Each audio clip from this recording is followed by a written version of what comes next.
के दौरान भारतीय सेना ने उन तमाम प्रश्नों का माकूल जवाब दिया था।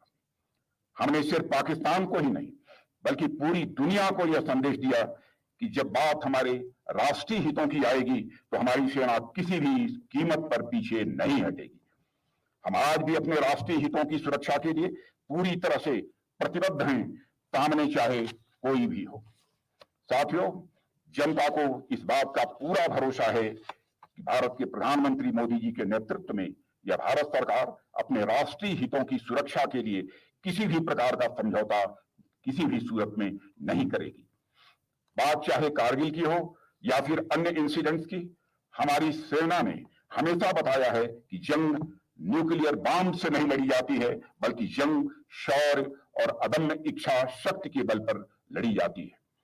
यही इच्छा शक्ति और राष्ट्र के प्रति स्वाभिमान की भावना भारतीय सेनाओं को बाकी लोगों से अलग करती है। और मैं कह सकता हूं कि साथियों, अंतरराष्ट्रीय जगत में यदि भारत का कद यदि आज ऊंचा हुआ है तो उसमें आपका एक बहुत बड़ा योगदान है और उन शहीदों का भी बहुत बड़ा योगदान है जिन्होंने कि भारत की सीमाओं को सुरक्षित रखने में अपना बलिदान दिया है।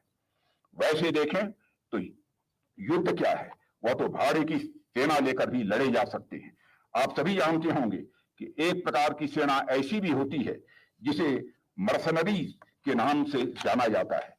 इसके अंतर्गत वैसे सैनिक आते हैं जो पैसे के लिए किसी राजा की तरफ से लड़ते हैं, लेकिन मर्सनरीज के साथ एक सबसे बड़ी समस्या यह आती है, उनके अंदर जो इच्छा शक्ति होनी चाहिए वह इच्छा शक्ति नहीं होती है। जो इच्छा शक्ति एक नागरिक के अंदर अपने राष्ट्र को बचाने की हो सकती है। मुझे आप लोगों को यह बताने की आवश्यकता नहीं है कि हाल के दिनों में दुनिया के कुछ हिस्सों में मर्सनरीज की लॉयल्टी किस प्रकार संदेह के घेरे में रही है, यह आप सभी अच्छी तरह परिचित हैं। मर्सनरीज के लिए आपका राष्ट्र व आपकी संस्कृति यह महत्वपूर्ण नहीं होती है बल्कि उनके लिए पैसे महत्वपूर्ण होते हैं।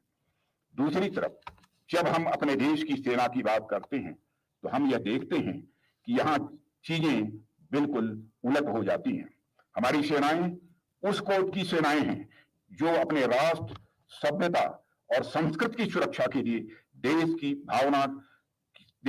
भावना से युक्त होकर तैयार होती हैं।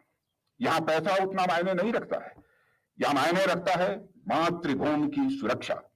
आप सोच कर देखिए, कोई ही व्यक्ति पैसे के लिए क्यों मौत के साथ खेलेगा। भारतीय सेना के जवानों ने सामने ऐसे खतरे उनके आते रहे जहां उनका सामना मौत से होता रहा, लेकिन वह बिना डरे बिना रुके सिर्फ इसलिए मौत से भिड़ जाते हैं क्योंकि उन्हें पता होता है कि उसका अस्तित्व उसके राष्ट्र से है। कैप्टन मनोज पांडे ने उस उद्घोष को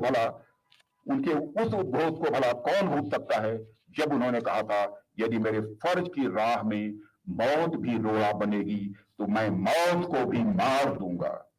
ऐसी वीरता के सामने तो दुनिया की कोई भी शक्ति नहीं टिक सकती, तो भला पाकिस्तान की क्या विसात थी। साथियों, आप कल्पना करिए कि वह कैसा दृश्य होगा जब दुश्मन पहाड़ की चोटी पर बंदूक ताने खड़ा है और नीचे से हमारे सैनिक चोटी तक जाने का प्रयास कर रहे हैं। ऊपर से गिरता हुआ ये कंकड़ भी विशाल पत्थर की भांति प्रहार करता होगा और एक ऐसी स्थिति जहां कदम कदम पर मौत से सामना हो रहा है। सिर्फ कल्पना मात्र से हमारे रोंगटे खड़े हो जाते हैं। लेकिन उस स्थिति में भी ऐसी कौन सी मनोदशा थी हमारे सैनिकों की जो उन्हें आगे बढ़ने की प्रेरणा दे रही थी। दरअसल उसके पीछे हमारी संस्कृति, इस धरती के महान पूर्वजों के संस्कार, प्रेरणा यह कार्य कर रहे थे। वे सैनिक जानते थे कि व्यक्ति का शरीर तो यह क्षण भंगुर होता है, लेकिन राष्ट्र का अस्तित्व यह सनातन होता है और अमर होता है। इस सनातन राष्ट्र के अंग के रूप में यदि वो अपना बलिदान भी देते हैं तो भी वे अमरत्व को प्राप्त हो जाएंगे। और उन्हें पूरा विश्वास था कि उनका भौतिक अस्तित्व भले ही नष्ट हो जाए, लेकिन इस राष्ट्र का अस्तित्व यह बरकरार रहेगा और आने वाली पीढ़ियां उनके बलिदान को अपनी स्मृतियों में संजोए रखेंगी। इसलिए वे अपने भौतिक अस्तित्व को मिटाकर भी इस राष्ट्र के अस्तित्व को बनाए रखने के लिए आगे लगातार बढ़ते गए।